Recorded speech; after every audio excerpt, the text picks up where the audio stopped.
номерам нестай, адресом метомад. коша меҷада ягон бачи соз хуб боша. шуморо мефора зан тоқати марди бегона гап зана. вале ин бача просто надидай занакое ки шу доран чанда гудак доран вақати дига касо движения мекунад.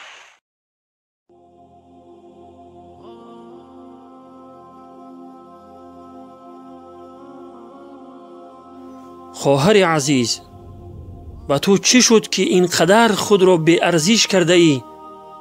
قدر و ارزش خود را بدان و فراموش نکن که خداوند زن را با ارزشتر از سنگهای قیمتبها آفریده است که آنها در سر راه و در معرض تماشای همگان قرار ندارند و خیلی نایاب هستند. اما وقتی زن خود را در معرض تماشای همگان قرار می دهد، از سنگهای سر راه هم به ارزشتر می شود. تو گمان می کنی که وقتی خود را در معرض تماشای مردان بوالهوس می گذاری کار خوبی کرده ای، ولی بیخبر از آن هستی که روز در همین دنیا غضب خداوند دامنگیرت می شود و از کرده خود سخت پشیمان می شوی که هیچ سودی ندارد.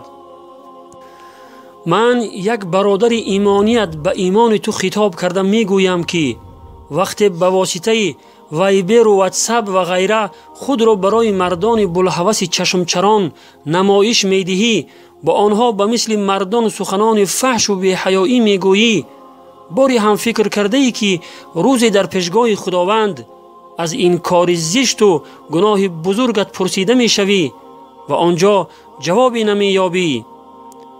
آیا فراموش کرده ای که تو مسلمان و مسلمان زاده ای؟ فریفته سخنان مردان بوالهوس بی غیرت نشو. همینها بودند که این گفتگوهای فحش و چهره تو را نواربرداری کرده در معرض تماشای همگان گذاشتند و تو را شرمنده و رسوا کردند و رذالت و فرومایگی خود را نشان دادند. خواهر عزیز، شرم و حیای تو کجا شد؟ خود را بیش از این شرمنده و رسوا مگردان. آبروی همه زنان را بردی. دیگر زنان مسلمان از زن بودنشان شرم می دارند. این شرم و حیا است که زن را زیبا می کند و به حیات پاکیزه و کامیابی ها می رساند. اما این بی‌حیایی و دشنام و حقارت های فحش زن را به پستی و شرمندگی می رساند که عاقبت غضب پروردگار او را دامنگیر می شود و در همین دنیا به سزای عملش می رسد. حالا تو زیبا و مورد توجه مردان هستی که با این نعمت داده الله متعال می نازی و خود را برای مردان نمایش می دهی. با آن زبانی که خداوند یک نعمت بی‌بها به تو داده است دشنام و حقارت های فحش می گویی. ولی فراموش نکن که روز خداوند این نعمت زیباگی، جوانی، سلامتیات را از تو می گیرد و تو را در آن زمانی که زن از همه زیادتر به شوهر محتاج می شود، یعنی بعد از سپری شدن ایام جوانی، از نعمت شوهر محروم می گرداند. هیچ مرد صالح با تو ازدواج نمی کند. هیچ یکی از این مردانی که با آنها در علاقه هستی تیار نیستند با تو ازدواج کنند و به مثل انسان همراه تو زندگی کنند. تنها به خاطر یک ساعت همخوابگی با تو در تماس می شوند و بعد از آن که به مقصدشان رسیدند تو را به مثل کاغذ تشناب می پرتایند.